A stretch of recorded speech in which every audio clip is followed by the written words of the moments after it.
За тэгээд өнөөдөр та бүхэнд нэг зүйлийг би дурсаж яахыг хүсэж байна. Энэ бол юу юм гэхээр 10 жилийн өмнө би Дулам докторийн нэг ярьцлагыг бол сонсч ирсэн. Тэр ярьцлаган дээр Дулам доктор ярихдаа за энэ монголчуудын энэ нүүдлийн аж ахуйн, эрүүл хэв маягийн энэ амьдралын хэв маяг бол тун удахгүй дээ та бүхэн харж байгаарай. Дэлхийд брэнд болно гэж ярьж ирсэн ярьцлагыг би сонсчоод тэр үедээ энэ ямар утгатай энийг хэлж байгаа юм бол тоо гэж бодож ирсэн. Одоо тэгэхээр та бүхэн энэ ковидаас хойш бол энэ ямар учиртай юм бэ гэдгийг та бүхэн бүгдээрээ ойлгосон баг. Өнөөдөр эрүүл зөв амьдралын хэв маяг гэдэг бол дэлхийн нийтийн анхаарлын төвд ороод ирчлээ.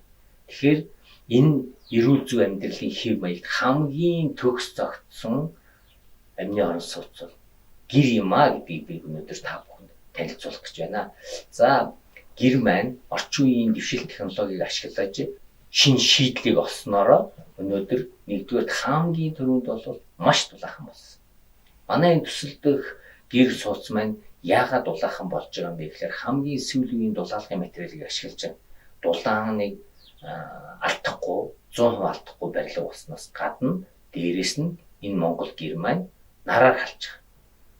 Энэ нараар хална гэдэг нь юу гэхээр өнөөдөр биднээс тооныхоо системийг өөрчлөлт хийснээрээ гэр маань өөрөө өвлийн цагт нараар маш их дулааныг энэ гэр дотроо бий болгож тэр дулаан нь гэр дотроо хадгалагдсанараа гэр маань өнөөдрийн амины орон сууцнуудын донд хамгийн сайн шийдэл болж өгсөн гэж бид бодож байгаа.